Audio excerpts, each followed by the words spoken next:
جب بھی پہلی صلیبی جنگ کا ذکر آتا ہے تو ذہن میں اکثر بڑے بڑے جنگجوؤں اور شاندار لڑائیوں کی تصویریں آتی ہیں، ٹھیک ہے نا؟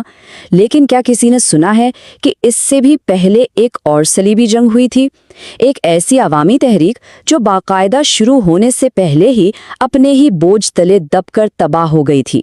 تو چلیے آج اسی کہانی کو ذرا تفصیل سے دیکھتے ہیں۔ جب پیٹر دی ہرمٹ نامی شخص نے کولون شہر سے کوچ کیا تو اس کے ساتھ کوئی چھوٹی موٹی بھیڑ نہیں تھی، بلکہ پورے 40,000 لوگوں کا ایک بہت بڑا ہجوم تھا۔ اس زمانے کے حساب سے یہ تعداد ناقابل یقین تھی۔ اور یہیں سے اصل مسئلہ شروع ہوتا ہے۔ اس بہت بڑے گروہ میں زیادہ تر لوگ عام کسان تھے، غیر تربیت یافتہ، اور تو اور غیر مسلح بھی۔ ان میں عورتیں، بچے اور بوڑھے بھی شامل تھے۔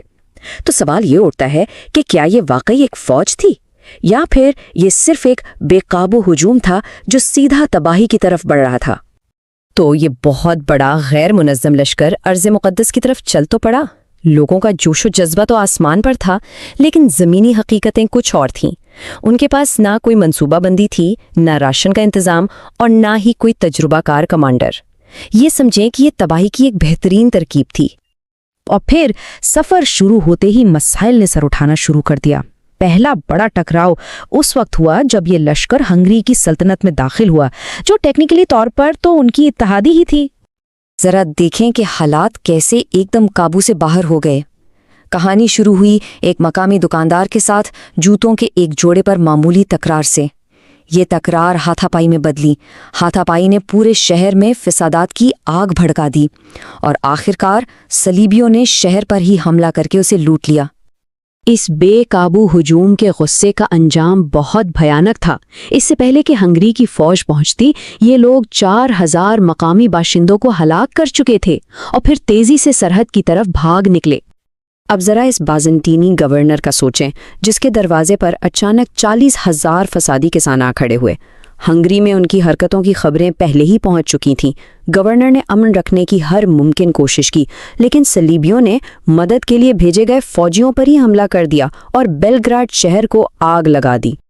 نیش شہر پہنچ کر مقامی گورنر نے پھر بھی انہیں کھانا اور پناہ دینے کی کوشش کی، اس شرط پر کہ وہ جلد از جلد آگے بڑھ جائیں گے۔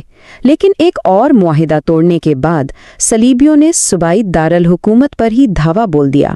اس بار ان کا سامنا ہوا پیشاور بازنطینی فوجیوں سے، جنہوں نے انہیں بری طرح شکست دی۔ نائش کی لڑائی کا نتیجہ بہت سنگین تھا۔ صرف اس ایک جھڑپ میں صلیبیوں نے اپنی 1/4 تعداد کھو دی، اور جو لوگ مارے گئے ان کے ساتھ ساتھ ان کا سارا سامان اور پیسہ بھی لٹ گیا۔ بازنطینی شہنشاہ نے کسی طرح رحم کھا کر بچی کھچی فوج کو بوسفورس پار کرا کے اناطولیہ پہنچا دیا، لیکن دشمن کے علاقے میں قدم رکھتے ہی یہ فوج فوراً 2 حریف گروہوں میں بٹ گئی۔ اب فوج میں 2 حصے تھے، ایک فرانسیسی اور دوسرا جرمن اور اطالویوں کا، اور ان کے بیچ ایک عجیب زہریلی قسم کی دشمنی شروع ہو گئی۔ ہر گروہ دوسرے کو نیچا دکھانے کے لیے زیادہ سے زیادہ خطرناک اور بے وقوفانہ حملے کرنے لگا۔ اور اس ساری افراتفری کے بیچ اس تحریک کا بانی پیٹر دی ہرمٹ کیا کرتا ہے؟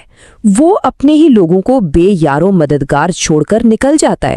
وہ مدد مانگنے کا بہانہ بنا کر قسطنطنیہ واپس چلا گیا، اور پیچھے یہ فوج بغیر کسی کمانڈر کے رہ گئی۔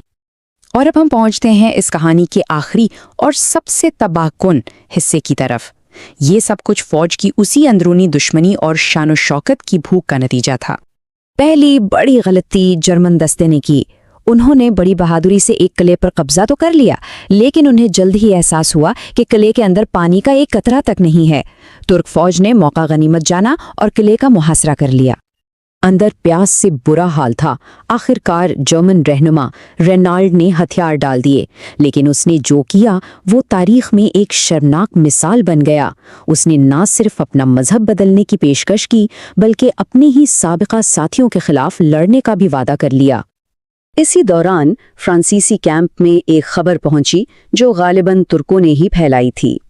خبر یہ تھی کہ جرمنوں نے نہ صرف ایک قلعہ بلکہ ترکوں کا دارالحکومت بھی فتح کر لیا ہے اور وہاں لوٹ مار کر رہے ہیں۔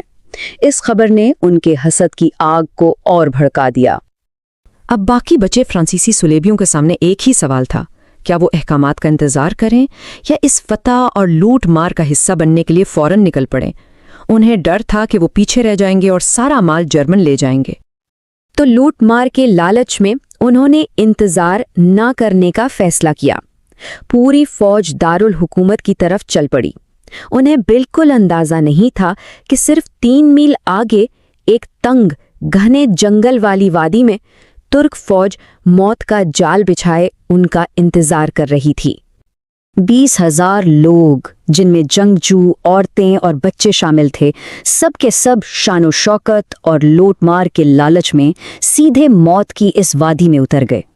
جنگل میں چھپے ترک تیر اندازوں نے ان پر تیروں کی بارش کر دی، اور جو بچ کر بھاگنے لگے انہیں گھڑ سواروں نے چن چن کر ختم کر دیا۔ تو آئیے اب حساب کتاب کرتے ہیں، اس عوامی صلیبی جنگ یعنی پیپلز کروسیڈ نے آخر حاصل کیا کیا۔ نتائج جیسا کہ ہم دیکھیں گے انتہائی مایوس کن تھے۔ تو انہوں نے کیا کیا؟ ہزاروں اتحادی یعنی ہنگری اور بازنطینی شہریوں کو ہلاک کیا۔ 10,000 اپنے ہی لوگ مروا دیے۔ جن اتحادیوں کی مدد کے لیے بھیجا گیا تھا انہی پر حملے کیے، اور ارض مقدس اس کا 1 انچ بھی واپس نہیں لیا۔ مختصر یہ ہے کہ یہ تاریخ کی بدترین ناکامیوں میں سے ایک تھی۔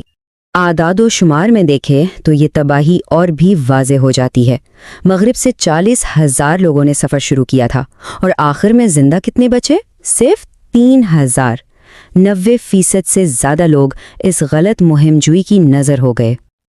اور سب سے عجیب بات تو یہ ہے کہ یہ پوری تباہی، یہ قتل و غارت اور یہ شرمناک ناکامی، یہ حقیقی پہلی صلیبی جنگ کا صرف ایک ابتدائیہ تھی۔ اصل کہانی تو ابھی شروع ہونی تھی۔